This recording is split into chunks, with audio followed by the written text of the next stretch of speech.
ready to go, man. Definitely ready to go. Boat feels ready to go. Still very far from being done, but she feels a hell of a lot more put together than she was when we left San Francisco. Oh, nothing like a well-earned beer. Ooh, so cold.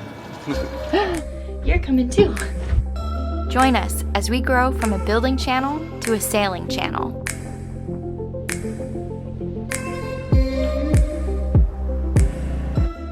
One day we'll be floating in the tropics, and I'll be drinking a margarita.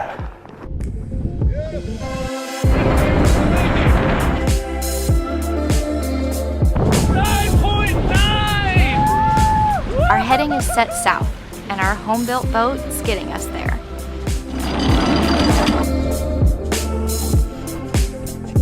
Can't wait to show you guys. We're Salt and Tar, and this is our life. We're happy to share, and thanks for watching. We had two main reasons to be in San Diego. Ready? Almost. One was installing the wind vane. Disengage the vane, disengage the rudder. Turn. Okay. Last week, we tested the vane and almost sailed to Hawaii. Ready? Ready. But we tacked back to San Diego to complete the list. The second and final major project was retensioning the rig, which we completed before the hydro vane test, so we'll have to travel back in time. We also completed a dozen minor tasks, like installing internet, a Windex, and electronic autopilot, as well as an unexpected project, thanks to a follower and now friend. Thanks, free. Thanks, Rick. Garrett reinstates the vane after the tack. If we had the mizzen up, we'd either lower the vane or take it off during the tack. But since we had it prevented to the port side, nothing had to be done except disengage the vane's control. Alright, so this is pretty crazy. Just wanted to kind of see what would happen. We just tacked around, heading back towards San Diego. The tiller's not even lashed, like this line isn't doing anything. It's just sitting how it normally does, how we just kind of leave it sitting when we let the boat steer herself by balancing the sails. We've got the mizzen boom, this big sausage is directly in front of the hydro vane, so it's going to be creating a lot of, you know, turbulence and kind of shadowing the vane. So that's something that's kind of a no-no you don't want to do with wind vanes in general, and the hydro vane is still steering the boat perfectly. It's still just going. It doesn't even care. I love it when I can be a lazy sailor.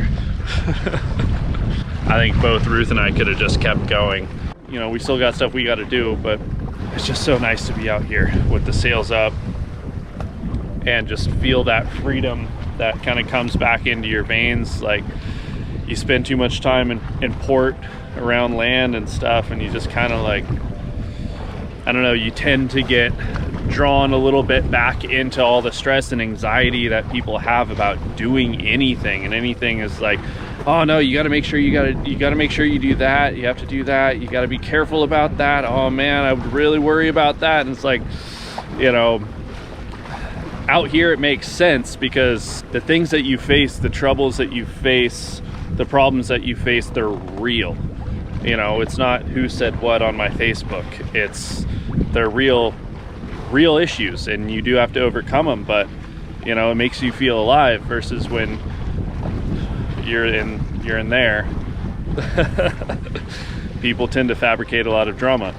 Now that we have spent so much time getting the boat really dialed, which I'm really thankful we did. It's been hard work, but I'm really thankful we took the time in San Diego to kind of do like a mini refit and just get the boat like totally set up for the next leg. And I think she's gonna be so much easier to sail.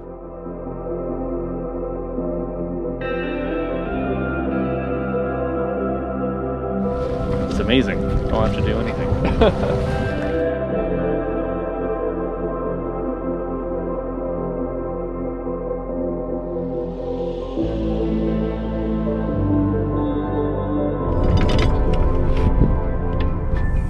We stayed out all day. Oh yeah, we just made it in before dark.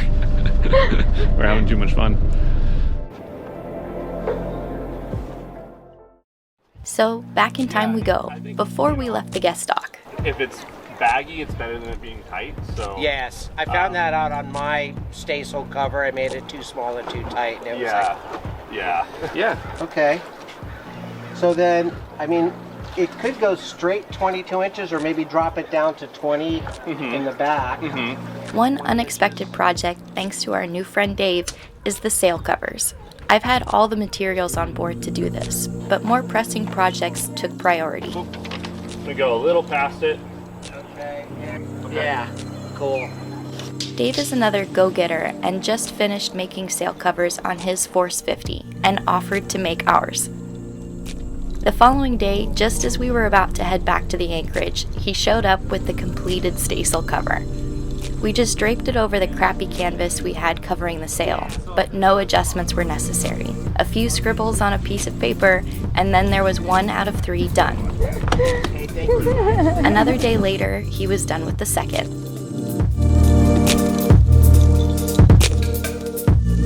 Just got a message from Dave that he's finished with the mainsail cover. It took him like a day to do the mainsail cover. Kind of crazy to see Red Aviva with that kind of backdrop. I know. I think the only one who hopes this fits more than me. But yeah, so here it is. Awesome. I got, Oh, it this looks is against so the pretty. mast Oh. and Oh, the jaws. wow. Rad, man. Hope it fits. And then of course this for some strain relief. Yeah. This is the back end. I didn't put the snaps on because I was running low on yours. I brought a bunch more with me. We can put Okay. them on. I think I have everything I need to put them on where they can go. But other than that, Nice, man. I think she's a good Awesome. one. Yay. I hope I measured it right. That's always the worst thing on a job like Yeah. this. You know, it's just like, did I Yeah. the measurement? Yeah. But you know, my job really gets in the way of my hobby. Dave does not do this professionally. He did this out of the kindness of his heart. For this only being like his 3rd or 4th sail cover to ever make, we are extremely impressed and incredibly grateful. And we never would have met if it weren't for YouTube. Is it gonna make it to the end? Oh yeah, it's over the end. Yes, now this is a little out of line. Really wanted to be here. This was not an easy cover to make. He came up with the neatest way to allow the lazy jacks and topping lifts to come through the cover. Everything was looking great, with only a few alterations needed. A little less here, a little more there. Let's do some accurate adjusting. Just like a few spots where it's like a little extra fabric. Dave took the cover home with him and returned with the final product.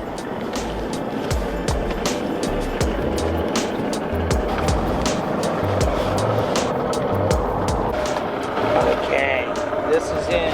Hell yeah. Oh crap.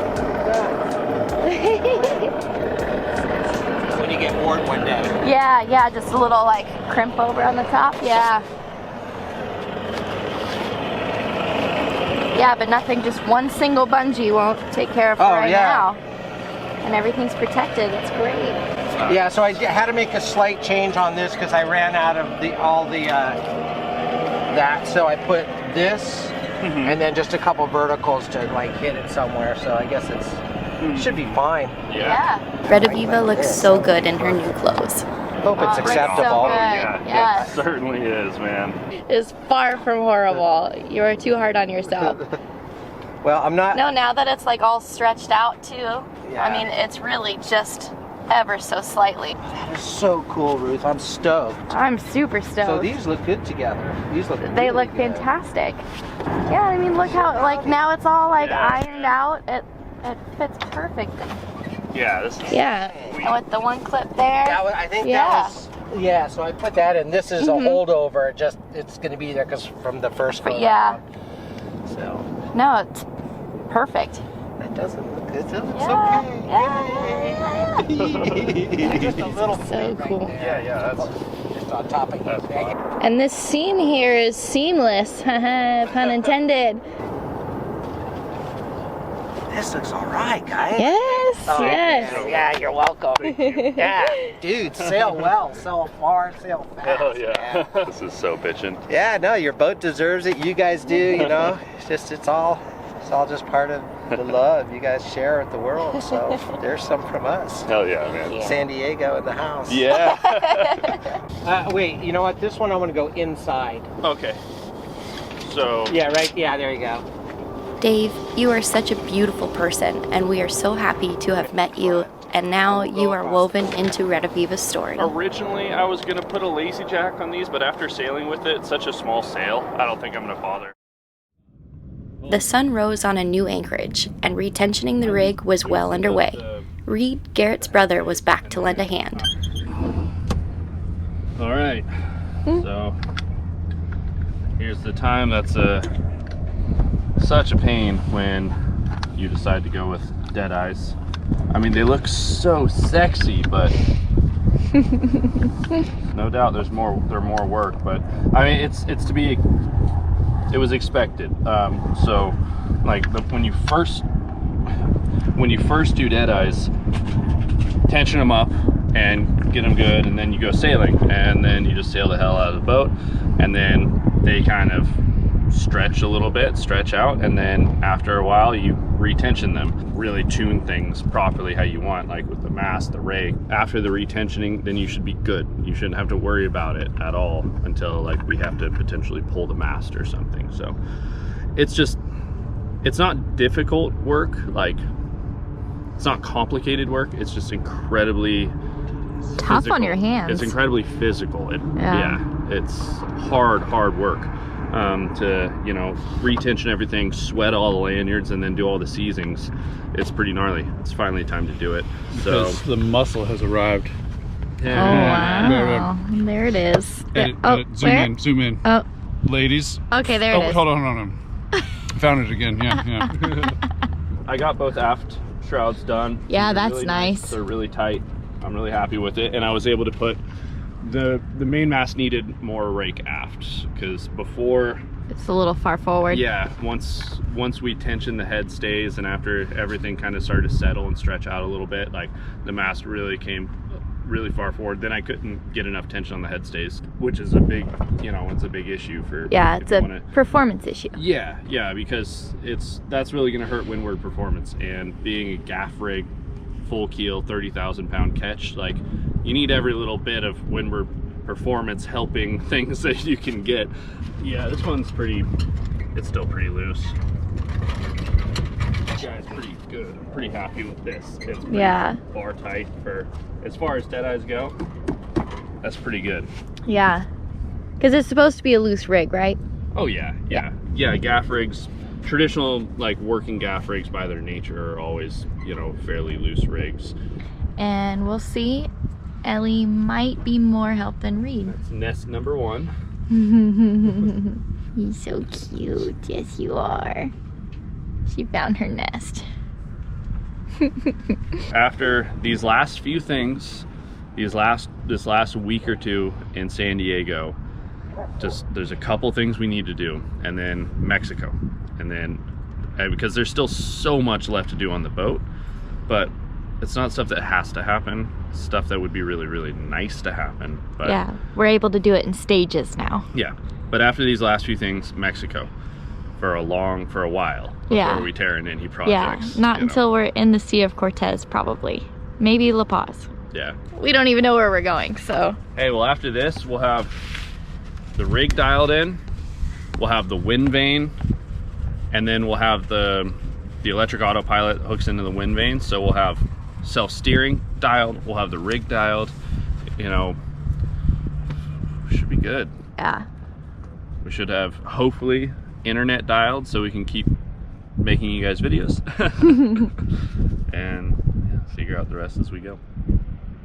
I've just finished another episode, and so I'm gonna kick on the Starlink. I'm trying to be careful not to show you the whole boat because it's real messy.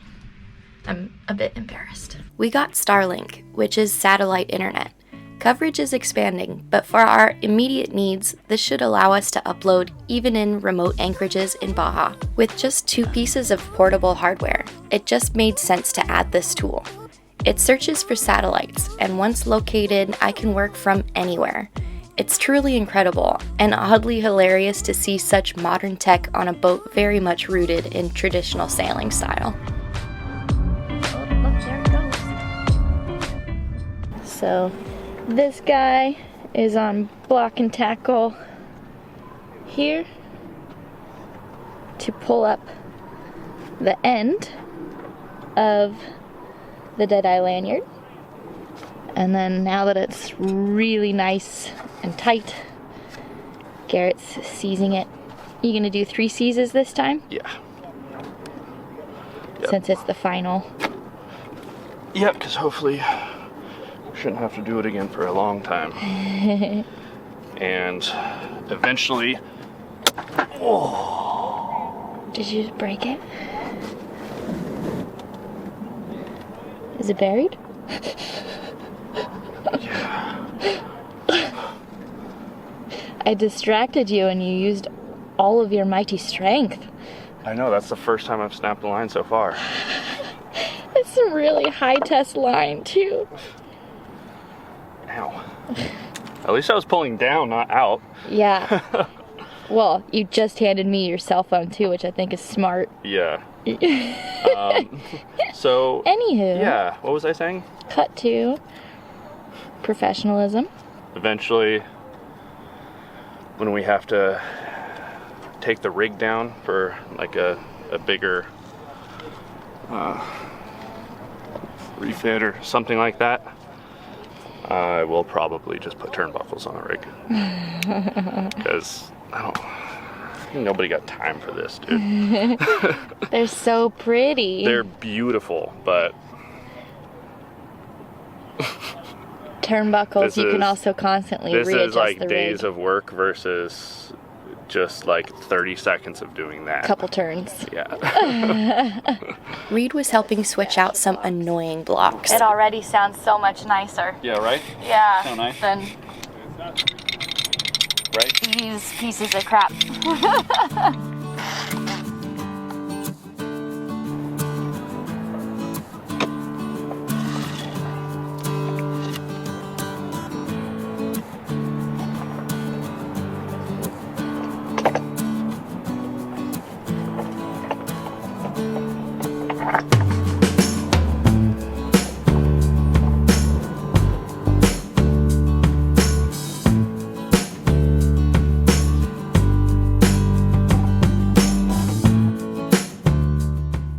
Now I'm on to the next big project of retensioning the rig. So that's been going for a few days. Do everything the hard way, too. Oh, yeah, I'm really regretting not just using turnbuckles now. 2 down. 1 to go on this side and then all 3 on that side. Next, I dealt with the peat moss for our composting head, repackaging it into portion-sized bags.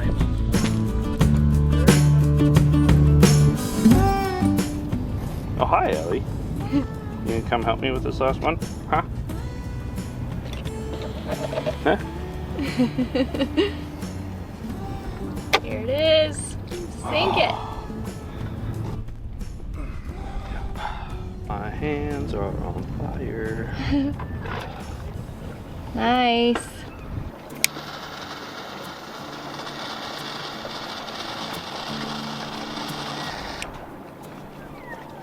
Ouch. Done. Wow. Let me step back so we can see you in all of your post-rigging glory. Yep, that's it.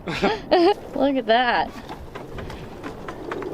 That's pretty nice. Oh, yeah. The main is retensioned.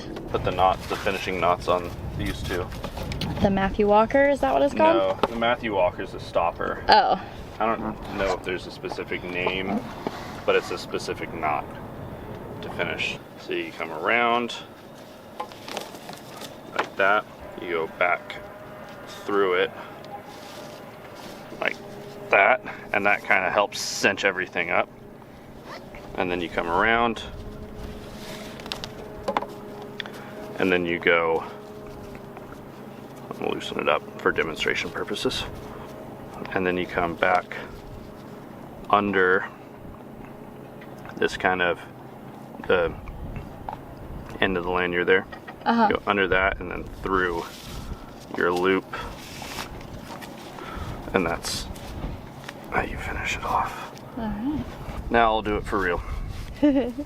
So this was the end that Garrett used to put the tension back in the rig, but now that he's got all 3 proper seizings, this is just loose. Yeah. So the knot, of course, has to be tight, but Yeah, the main I holding mean- power is the seizing, right? Yeah, you want it, I mean, in my mind at least, like I want it to be tight just in case we ever had failures. I mean, it's highly unlikely that all 3 seizings would fail, but just in case, I'd like this to be pretty tight because this will still hold the rig.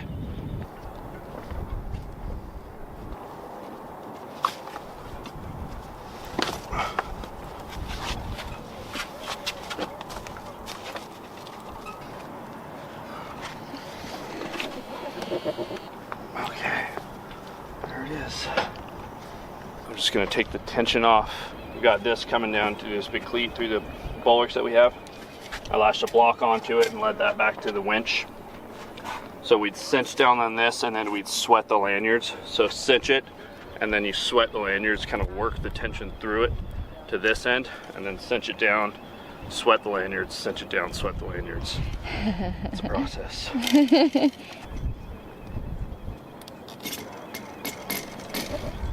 So you can film the dead eye if you want to see the seizings hold. Alright, we're totally loose.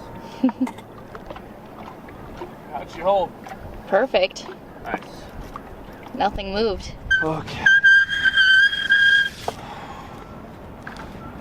Here we go. Almost there. So the starboard side is totally done. Then after this, I can put the final tension on the head stays, and then we'll be back in business. We can sail again. Home stretch. I think you've earned yourself a beer, my love. Maybe 2 beers. Whoa. Maybe a beer per shroud. Oh, snap. You can smell those. Number 1. You're my number 1. Look at that guy. You either have to go right to doing the mizzen, or you might have to wait a few weeks. No, I just want to knock it out. Yeah, Mizzen will be a lot easier yeah, because none of the seizing stuff, they're just simple lashings. yeah. You guys finished the mizzen? No way. We can sail again. Yay! Well, except for the bowsprit. What? Did you finish the bowsprit and stuff? I was just about to say, no, I finished that too, but I forgot I just need to tension the whisker stays. But those Whisker are just a few stays. turns on a turnbuckle, so. Nice. You guys didn't film any of the mizzen, did you? I filmed it with my mind, my eyes. I logged it inside my head. I did the blocks. And I'm slowly getting things cleared away. I haven't touched this since it all went in, like 5 months ago. So it's gotten a little crazy, but the boys are done. Up next, I continue to better pack the boat away, and the guys keep going on projects, some small and some big. Then we nerd out at the Maritime Museum before we set sail for Mexico.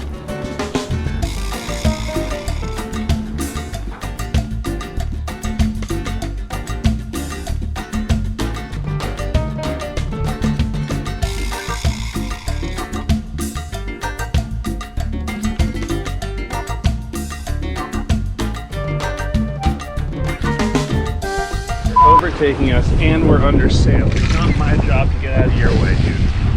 What the hell? 203 foot pleasure yacht. Wow. Whoa, it has a helicopter. Had the boat up higher to get out of this person's way. The Not F word. knot Don't say the F word, Garrett. He's got a banana. Oh God. A little sway, a little move it, do it, woo it, do it. Technical term, yeah. Totally. Little wave it, rave it. Okay. All right, one C's done. Well, it's my second seizing of the day, but I seized the wrong 2 lanyards together the first time. You were all excited So- about how early productive you were Yep. being. So I immediately had to cut it off and start over. Just elevated in knowledge compared to you. Just lifted. Literally, I am elevated. I'm above you. Nope. Dang it. Oh my God. Oh my God! Hey, it's really nice in here. Yeah, see? I feel really safe. Oh my God!